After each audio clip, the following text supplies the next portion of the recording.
Chapter 11. The Monetary and Monetary Policy of Soviet Power in the Years of the Civil War. Lenin viewed banks as an instrument of nationwide accounting and control over the production and distribution of products, so the mastery of banks, the centralization of banking in the country, was one of the first and most important tasks of the economic policy of the Soviet government.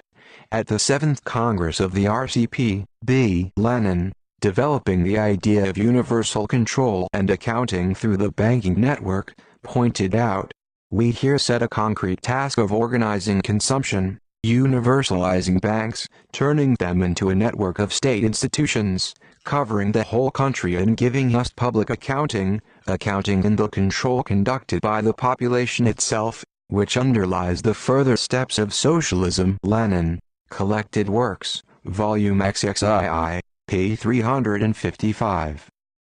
Centralization of accounting in banks assumed the use of money as an instrument of this universal economic accounting. The main task of financial policy, Lenin saw in the conduct of income and progressive property tax.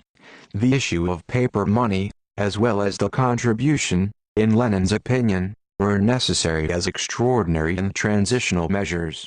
In the middle of 1918, Lenin considered it necessary to move to a centralized collection of progressive income tax with very frequent terms.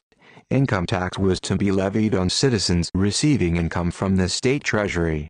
Progressive property tax was to serve as an instrument of the dictatorship of the working class in the struggle against the bourgeoisie in the city and the countryside. In order to exercise full control over parasites who became rich in connection with the war, Lenin proposed such a measure as the introduction of fiscal books, in which all the owner's income was to be recorded and taxes paid, as well as the socially useful work that he was carrying out. But all these measures were transient, temporary.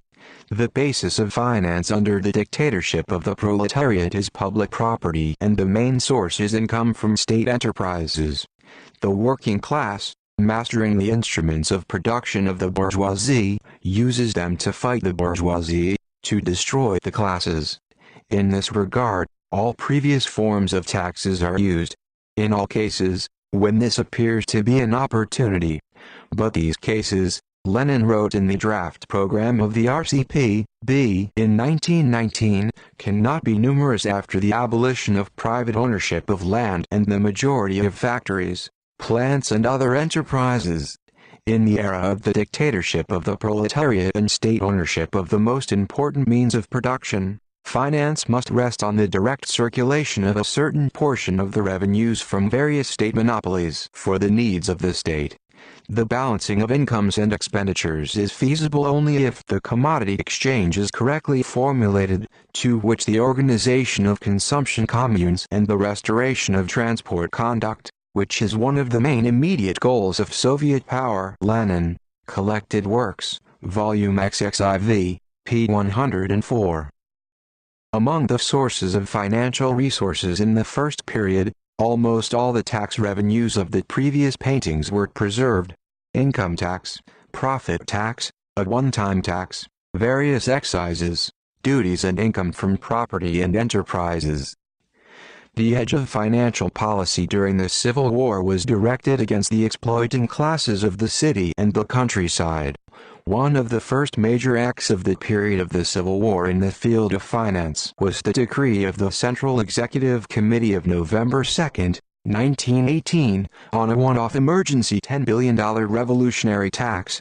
This decree was issued at a time when the young Soviet Republic was exerting every effort to fight internal and external counter-revolution when the Red Army was being created.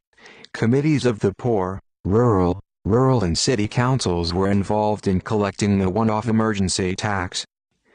The financial policy of the Soviet government underwent serious changes in 1919 and 1920.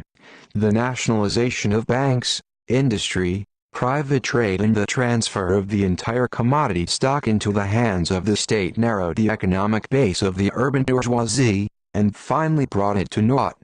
Simultaneously, the depreciation of money deprived the monetary charge of any meaning.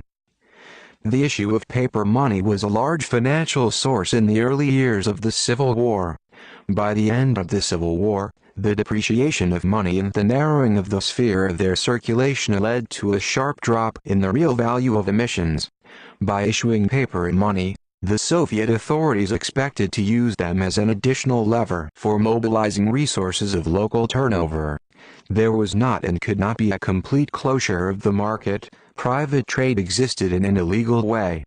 During the whole period of the Civil War, non-standard products, and after fulfilling the obligations for the deployment and many standardized ones, were freely sold by peasants in local markets. Potatoes, dried mushrooms, fruits, honey, dairy products, etc. Industrial products were not allowed for sale. Sugar, salt, kerosene, tobacco, manufactory, i.e., acutely deficient. But they became, along with bread, speculative items. They were widely changed to bread in the bazaars. The increasing mass of paper money in circulation was opposed by an ever-shrinking fund of real goods, which was reduced primarily due to the items of industrial production. Growing natural, mainly speculative exchange. The role of paper money was reduced in general, and, consequently, the real amount of the proceeds from the issue was to fall. The narrowing of the sphere of circulation of money with the increased work of the printing press and the abolition of many taxes led to a huge drop in the purchasing power of the ruble, as can be seen from the following table.